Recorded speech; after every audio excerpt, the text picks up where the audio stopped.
रियासत में स्वागत करता हूं, अभिनंदन करता हूं, वंदन करता हूं। इस कार्यक्रम में हमारे साथ जिला वरिष्ठ उपाध्यक्ष गिरीश सिंह चौहान जी, प्रदेश सचिव सूरज सिंह त्रिलोकचंदी जी, प्रदेश सचिव जितेंद्र सिंह जी, प्रदेश सदस्यता प्रभारी श्री विजय सिंह जी, जिला अध्यक्ष लखनऊ राजमणि सिंह जी, जिला प्रभारी शुभम सिंह जी और जो भी हमारे साथ सम्मानित सभी भाई हैं, मैं आप सभी का स्वागत करता हूं। और सम्मानित इस मंच पर जितने भी हमारे वरिष्ठ अतिथि बैठे हैं, आप सभी का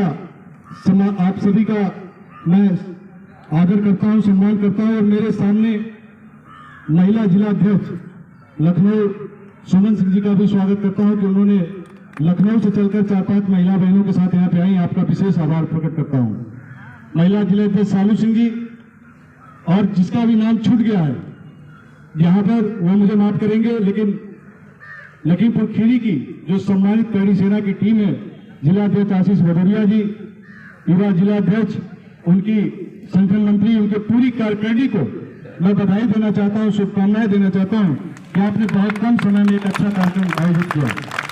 आप सभी बधाई के आज का कार्यक्रम आप सभी को पता है कि आज का कार्यक्रम केसरिया और तिरंगा यात्रा का कार्यक्रम रखा गया है। और जब 4 दिन पहले आशीष भदौरिया जी यह कार्यक्रम है और भैया आपको आना है, तो मैंने कहा कि इतने कम समय में कार्यक्रम कैसे हो सकता है। और 25-26 तारीख को मैं निमंत्रण में रहूंगा और वो निमंत्रण भी आप सभी को बताना चाहता हूँ कि उस निमंत्रण को भी हमने कैंसिल कर दिया है। अपने समाज का जो बेड़ा उठाया, जो आप सभी ने जिम्मेदारी दी है, तो 26 तारीख को एक ऐतिहासिक काम होगा जो आप सभी सोशल मीडिया के माध्यम से देखेंगे, जो मैं अभी साइलेंट रखा हूं। कैडी सेना मुझे लगता है कि लखीमपुर खीरी में 1 साल पहले आई थी, लेकिन जिस तरीके से विस्तार होना चाहिए था वो विस्तार नहीं हो पाया। कैडी सेना जन जन तक गांव तक नहीं पहुंची, लेकिन एक युवा जिला अध्यक्ष, एक छोटा भाई आप सबके बीच में आशीष सिंह भदौरिया मेरे आवाज पे आए और इन्होंने कहा भैया मुझे जिला अध्यक्ष बनना है। इनका जो प्रस्ताव है, इनसे मैंने जो बात किया, आप सभी को बताते हुए हर्ष हो रहा है कि 2 मिनट बात करने के बाद मुझे लगा कि ये लखीमपुर खीरी की जिम्मेदारी संभाल सकते हैं और जन जन तक कैडी सेना को पहुंचा सकते हैं। तो एक बार आशीष सिंह भदौरिया जी के लिए जोरदार तालियों से स्वागत करें। से कहना चाहता हूं, ये क्षत्रिय समाज ये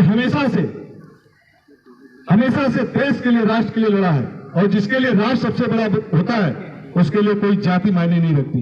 हमेशा सबको छत्र दे करके एक साथ सबके साथ हम लोगों ने न्याय किया है।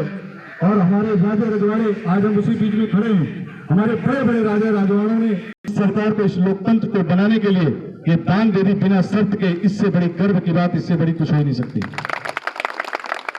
आपको पता है कि एक और रजवाड़ा, एक और रियासत जम्मू कश्मीर में राजा हरि सिंह जी, आप सभी ने सुना होगा, कांग्रेस में मेंबर ऑफ पार्लियामेंट हैं।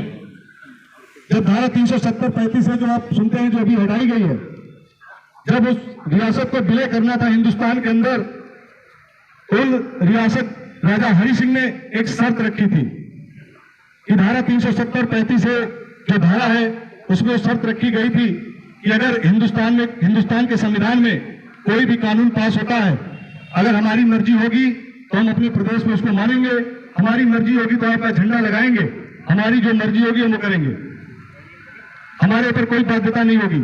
लेकिन हमारे जो 565 रियासतें थी, हमारे राजा रजवाड़े ने जो दिया, वहां पर एक ग्राम प्रधान के लिए भी अपने लिए कोई शर्त नहीं रखी थी।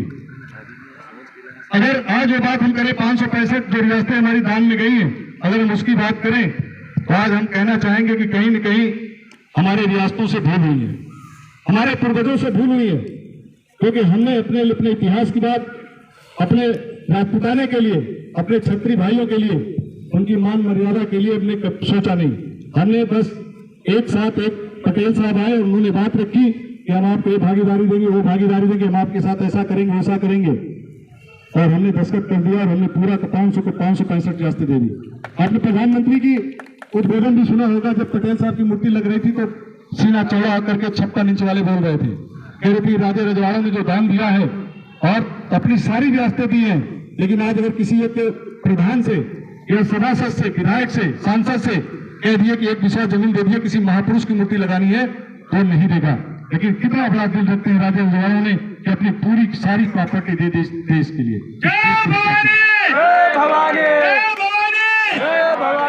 लेकिन हम उनकी तारीफ नहीं कर रहे हैं।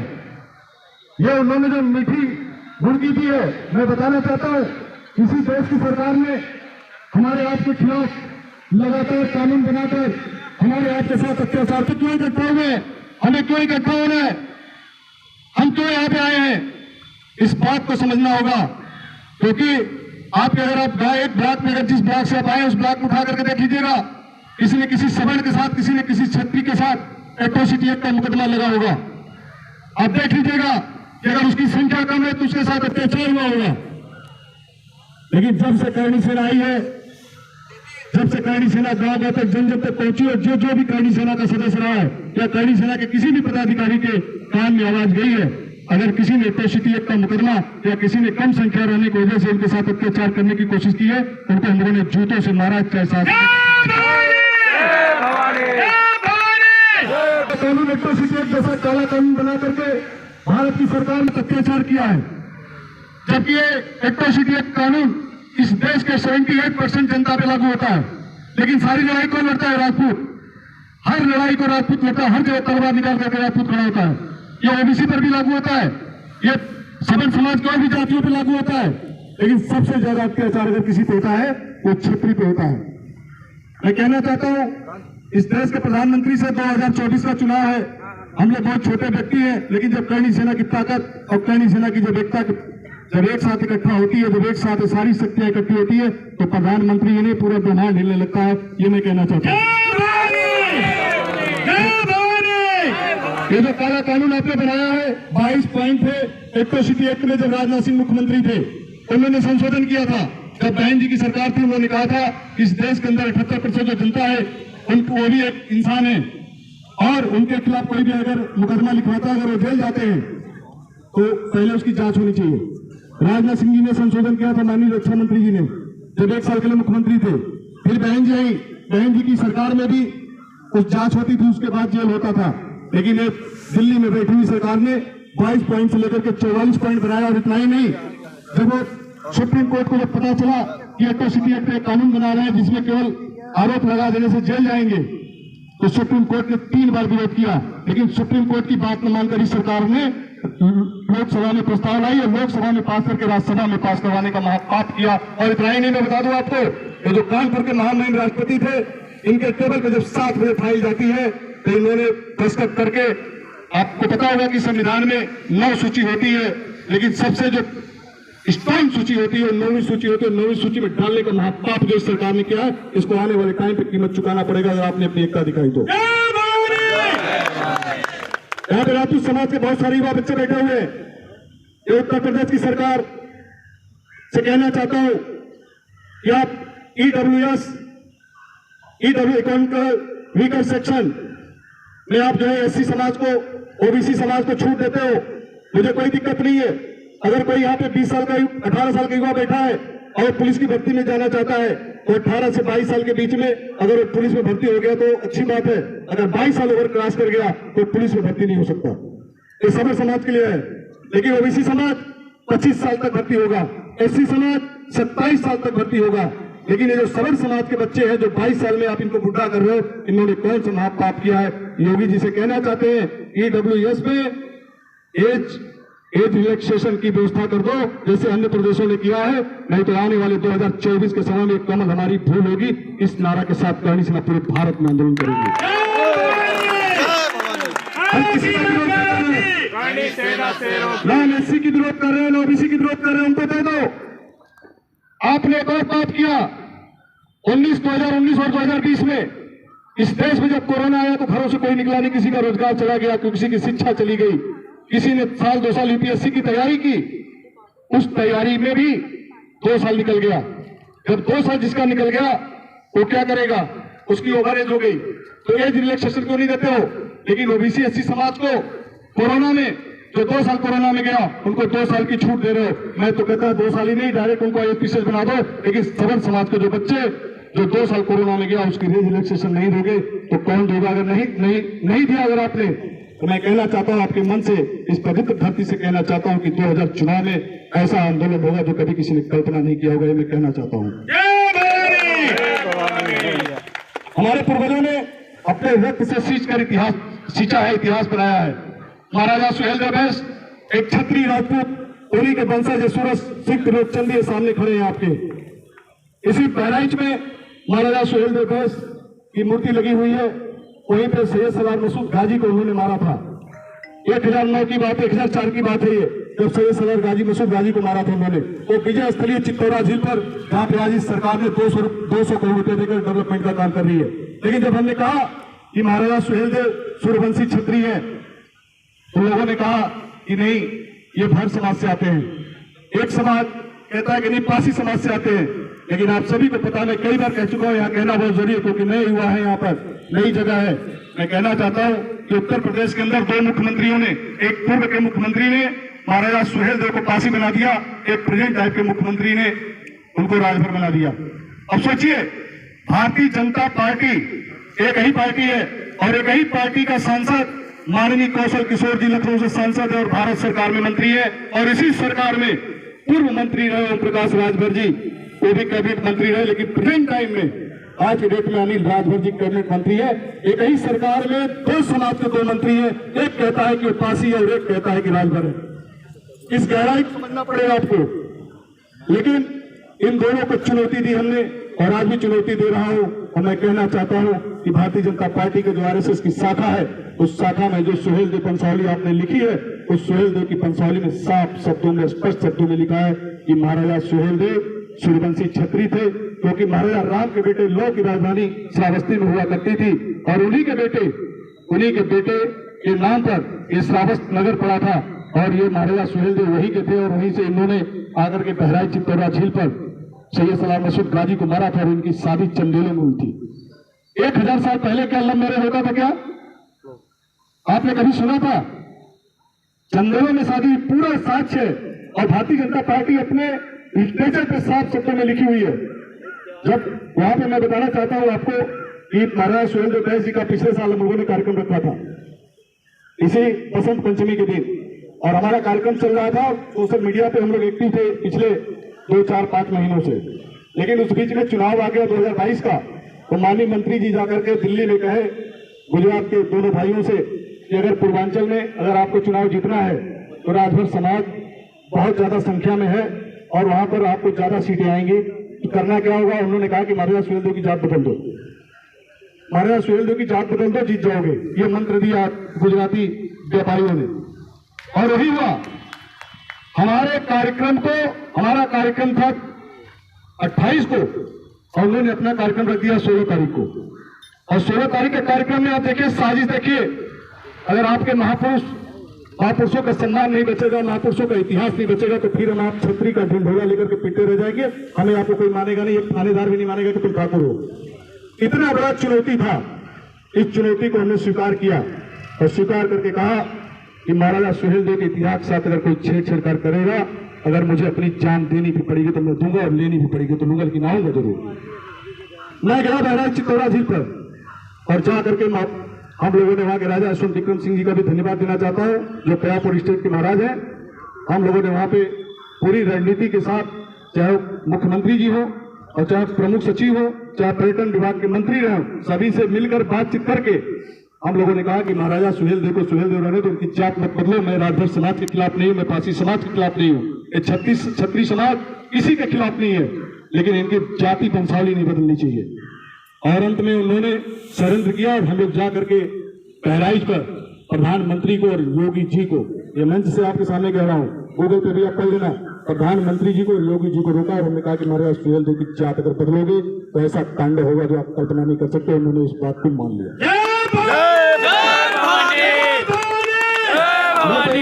माफिया प्रधानमंत्री का लड़का नहीं हूं, आप जैसा एक छोटा सा परिवार का हूं, आप ही का भाई हूं मैं।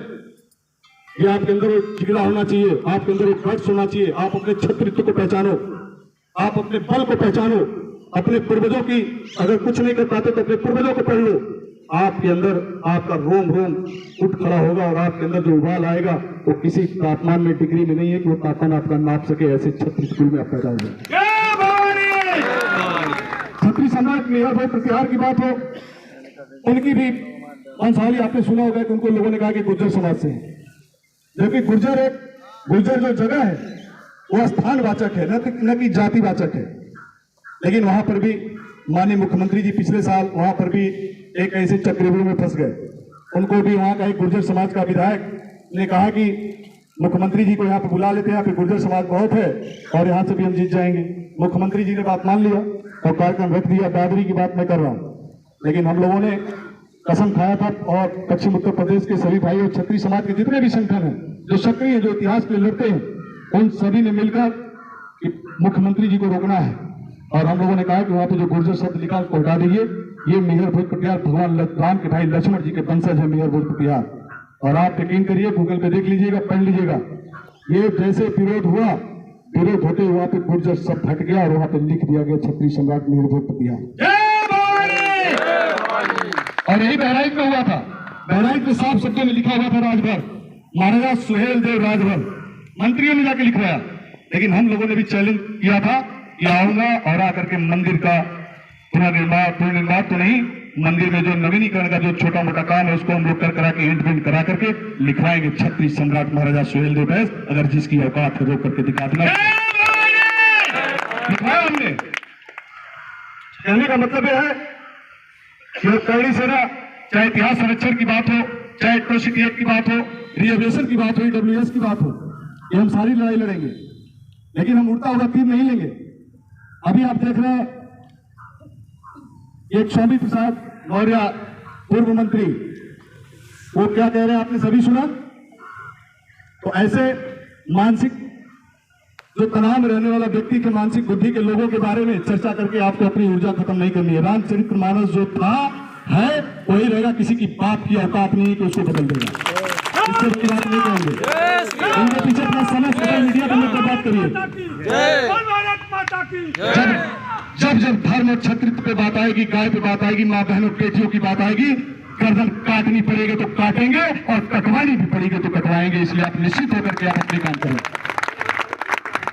बात कर रहे थे हमारे छोटे भाई की करणी सेना का जन्म जब संजय लीला भंसाली को थप्पड़ पड़ा था। मैं आपको कहना चाहता हूं, उन्होंने संजय लीला भंसाली को छेड़ा। संजय लीला भंसाली जब ये कुकृत्य कर रहा था, मैं बताना चाहता हूं, माँ पद्मिनी के हम लोग वंशज हैं। और माँ पद्मिनी की अलाउद्दीन खिलजी ने, आपको पता है कि आपने पद्मिनी पिक्चर देखा होगा, तो आप एक कौम ने, एक समाज के लोगों ने क्या किस वजह से माँ पद्मिनी का चीरहरण करवाना चाहता था और क्या हुआ था, कहानी में यहाँ पे कहना नहीं चाहता, लेकिन बताना चाहता हूँ कि माँ पद्मिनी के सम्मान के लिए जब करणी सेना समस्त भारत में मैदान में थी, राजपूत समाज मैदान में था। मैं नहीं कहता कि केवल करणी सेना आई थी, लेकिन सारे समाज अपने आप अपने घरों से निकल करके अपनी माँ बहनों की रक्षा के लिए घरों से बाहर निकले थे। लेकिन जब ये बात आई अलाउद्दीन खिलजी के सामने, मैं शॉर्ट में बताता हूँ छोटे भाई को, कि जब अलाउद्दीन खिलजी के सामने ये बात गई कि माँ पद्मिनी के बारे में बताया गया कि उनका चरित्र ऐसा है, तो अलाउद्दीन खिलजी के मन में क्या आया होगा। और माँ पद्मिनी के लिए अलाउद्दीन खिलजी अगर किसी एक स्त्री के बारे में, सुंदर स्त्री के बारे में, हमारी माँ बहनों के बारे में सोचता होगा तो क्या सोचता होगा, वो चित्रण किया गया था फिल्मों में। लेकिन इस फिल्मों में कट करना बहुत जरूरी था, लेकिन सारा इस सरकार के सारे लोग और केंद्रीय जो इनका सेंसर बोर्ड है सब एक साथ थे।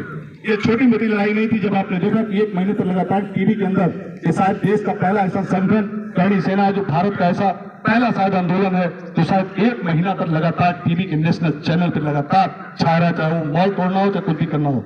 लेकिन जब ये बात अलाउद्दीन खिलजी की बात जब सामने आई, तो मैं बताना चाहता हूँ कि जब माँ पद्मिनी के सामने ये बात आई कि वो आ रहा है और वो आएगा, और आने के बाद जो है वो ऐसा सोच रखा है, तो माँ पद्मिनी को जब पता चला कि रावल साहब मार दिए गए, वो युद्ध हार गए हैं, तो उन्होंने बुलाया अपने सेनापति को। उन्होंने कहा कि आप हवन कुंड की व्यवस्था करिए। तो उन्होंने कहा कि हवन कुंड क्यों? कहे कि हवन कुंड की आप व्यवस्था करिए और कम से कम इतना हवन कुंड की व्यवस्था करिए कि कम से कम 50,000 लोग एक साथ हवन कुंड में समा जाए, ऐसी व्यवस्था करिए। उन्होंने कहा कि आप महारानी यहाँ से भाग जाइए, तमाम रास्ते, तमाम ऐसी चीजें हैं, कुछ नहीं होगा। उन्होंने कहा ये मुगल हैं, इन मुगलों को हम जानते हैं, ये मुगल अगर मैं मर भी गई, अगर मैं किसी वजह से मर भी गई, ये मेरे शरीर को छुएगा, छत्राणी के शरीर को छुएगा, मरे हुए शरीर को भी छुएगा, तो हमारे पूरे छत्रित्व पे कलंक लगेगा। मैं चाहती हूँ कि इस हवन कुंड में अपने को राख कर दो, ताकि मेरी राख को तुमने छुपा। ऐसी हमारी माताएं बहनें थी, ऐसे पूर्वजों के हम वंशज हैं। किस बात का डर है? लोग कहते हैं कि हमारी संख्या 2% है, 4% है, नेशनल टीवी वाले कहते हैं। मैंने नेशनल टीवी वालों को चैलेंज किया है। मैंने कहा कि 900 साल पहले का इतिहास उठा के देख ले, 34% से ज्यादा अकेले राजपूत हुआ करता था इस देश में, 34% से ज्यादा। लेकिन आज के डेट में जो 2, 4, 5% बताते हैं, मैं उनको कहना चाहता हूं कि उत्तर प्रदेश के अंदर, नहीं भारत के अंदर राजपूतों की संख्या 14% से ज्यादा है। इसको हल्के में लेने की न सरकार न राजनीतिक पार्टियों ने कोई।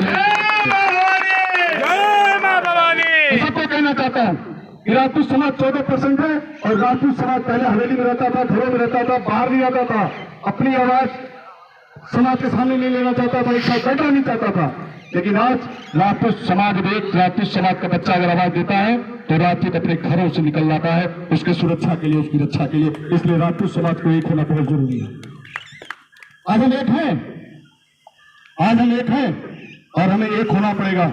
तो मैं आप सभी से ज्यादा समय नहीं लूंगा, क्योंकि मैं अभी तिरंगा यात्रा का कार्यक्रम है।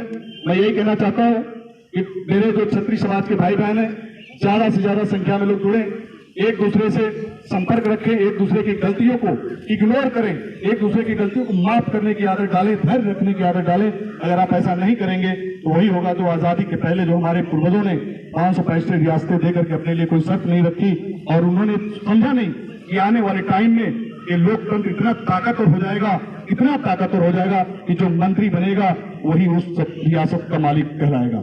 ये हमने नहीं समझा, इसलिए हम राजनीति के पीछे हो गए। क्योंकि मैटर है हमारे पास तो 20 बीघा है, 50 बीघा है, 100 बीघा है, 150 बीघा, बेच के बिटिया शादी कर लेंगे, फलाना कर लेंगे।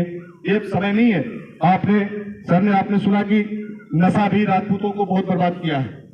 मैं राकेश सिंह रघुवंशी आप सभी के सामने कह रहा हूं, मैं नशे के नाम पर इलायची नहीं खाता। अपनी मां को हमने कसम दी है, कि तेरा बेटा इस जीवन में इलायची भी नशे के नाम पर नहीं खाएगा, मांस मछली नहीं खाएगा, और दहेज रहित जीवन जिएगा। मैंने बिना दहेज की शादी की और अपनी औलादों की भी बिना दहेज की शादी की।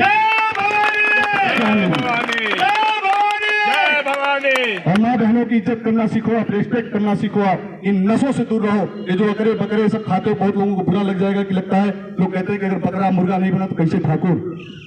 अरे क्या भगवान राम ने, भगवान कृष्ण ने, महाराणा प्रताप ने, राणा सांगा ने किसी के बारे में सुना कि आपने? वो जंगल में रहे, घास की रोटी खाए, लेकिन उन्होंने कभी ये सब नहीं किया। आप इसको शान समझते हो? 1000, 2000, 4000 रुपए ले जाकर के किसी बियर बार में बैठते हो और पैक लगा करके सिगरेट फूक करके कहते हो कि हम बड़े राजपुताना है। इससे राजपुताना वापस नहीं आएगा। राजपुताना राम के कर्मों पे चलना पड़ेगा, आपको कृष्ण के कर्मों। ऐसे केवल हवाबाजी हो सकती है, हम भाषण दे देंगे, आप यहाँ पे झंडा लहरा देना, पोस्ट निकाल करके पोस्ट कर देना। इससे राजपुताना वापस नहीं आने वाला, चाहे जितनी अच्छी अच्छी बातें यहाँ पे गलत की चले जाएं। राजपुताना इस दिल के अंदर लाओ, अपनी मर्यादा को समझो और अपनी ताकत को समझो, अपने व्यवहार को बदलो, और इस जो लोकतंत्र की परिभाषा है उस परिभाषा को समझो। इस लोकतंत्र में आपकी ताकत क्या होनी चाहिए आने वाले टाइम में। आखिरी बात मैं कहना चाहता हूँ, जो भी उत्तर प्रदेश के अंदर क्षत्रिय समाज से मैं कहना चाहता हूँ, अपने कर्णी सैनिकों से कहना चाहता हूँ कि अगर आपके साथ अत्याचार हो रहा है, आपके साथ कोई जुर्म कर रहा है, चाहे शासन हो, प्रशासन हो, कोई राजनीतिक पार्टी हो, राजनेता हो, आप बिना बेहिचक आप जो अपने जिला अध्यक्ष को, अपने जिला की कार्यकारिणी को, प्रदेश कार्यकारिणी को अवगत कराइए। और वो चाहे कितना बड़ा ताकतवर हो, चाहे कितना बड़ा भी बड़ा माफिया हो, चाहे वो कितना बड़ा बिजनेसमैन हो, उससे दो हाथ करने के लिए कड़ी से सक्षम खुले मन से। मैं ज्यादा समय नहीं लेते हुए, पर पुनः जिला अध्यक्ष का, आप सभी का, इस महलगढ़ के पूरी रियासत का और सभी भाई बहनों का मैं आभार प्रकट करना चाहता हूं, धन्यवाद देना चाहता हूं कि आप सभी ने मुझे यहाँ पे बुलाया, मुझे सुना।